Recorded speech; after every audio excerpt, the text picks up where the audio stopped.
আমার হাতে যে কিউট ফ্যানটা দেখছেন এটা হলো mini charger fan. Travel, school, college কিংবা ডেস্কে এ ধরনের ফ্যান খুবই কার্যকরী হতে পারে।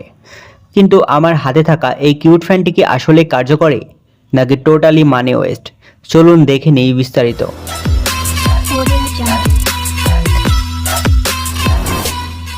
ফ্যানটা আমার কাছে 450 টাকা নিয়েছিল। যেহেতু ফ্যানটি আমার কিছুদিন ব্যবহার করা হয়ে গিয়েছে, তাই স্পেসিফিকেশন হিসাবে কি লেখা আছে সেদিকে না যেয়ে বাস্তব অভিজ্ঞতা শেয়ার করব। ফ্যানটার বক্স কন্টেন্ট হিসাবে ছিল মূল ফ্যানটি, ইউজার ম্যানুয়াল এবং একটি টাইপ সি চার্জিং কেবল। ফ্যানটার মোট 3টি মোড বা স্পিড রয়েছে, যেটি এই ফ্যানের সামনে থাকা সুইচটি বারবার প্রেস করে চেঞ্জ করতে হয়। সুইচটি প্রথমবার প্রেস করলে ফ্যানটি লো মোডে চলতে থাকে, দ্বিতীয়বার প্রেস করলে মিডিয়াম এবং তৃতীয়বার প্রেস করলে ফ্যানটি হাই স্পিডে চলতে থাকে এবং চতুর্থবার প্রেস করলে ফ্যানটি বন্ধ হয়ে যায়। সিস্টেমটা হয়তো সকলেরই জানা, কারণ অনেক আগে থেকে এই ধরনের সিস্টেম এই ধরনের মিনি পোর্টেবল ফ্যানেই ব্যবহার করা হয়। ফ্যানটার বাতাসের স্পিড যথেষ্ট ভালো, তবে সমস্যার বিষয় হলো হাই স্পিডে এই ফ্যানের মোটর থেকে যথেষ্ট নয়েজ আসে। যদিও বক্সে লেখা ছিল ব্রাশলেস মোটর দেওয়া হয়েছে, কিন্তু এই ফ্যানের মোটর থেকে যথেষ্ট নয়েজ পাওয়া যায়। এবার আসি এই ফ্যানের চার্জিং ব্যাকআপে। আমার মনে হয় এইটা এই ভিডিওর মেন পয়েন্ট হতে পারে।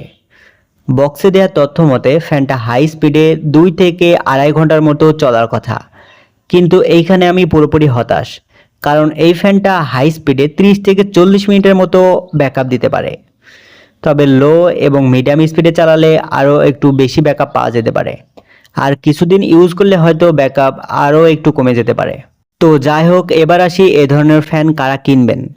যারা ছোট বেবিদের বাতাস করতে চান তাদের জন্য এটা সবচেয়ে বেশি কার্যকরী হতে পারে। এছাড়াও ট্রাভেল করার সময় কিংবা ডেস্কে একটু হাতে মুখে বাতাস বুলিয়ে নেওয়ার জন্য এই ধরনের ফ্যান কিনতে পারেন। আসলে মিনি পোর্টেবল চার্জার ফ্যানগুলো তৈরি হয় সাময়িক গরম থেকে আরাম পাওয়ার জন্য, তাই পুরোপুরি গরম নিবারণের কথা ভাবলে এই ধরনের ফ্যান কিনে ভুল করবেন। আর এই ফ্যানগুলো দোকান এবং ব্র্যান্ড অনুযায়ী 150 টাকা থেকে শুরু হয়ে 500 কিংবা 600 টাকা পর্যন্ত পাওয়া যায়, তাই অবশ্যই বুঝে শুনে কিনবেন। আর যদি কেউ অলরেডি এ ধরনের ফ্যান কিনে থাকেন তবে অবশ্যই কমেন্ট করে জানাবেন আপনারা কেমন ব্যাকআপ পান এবং কত টাকা নিয়েছে।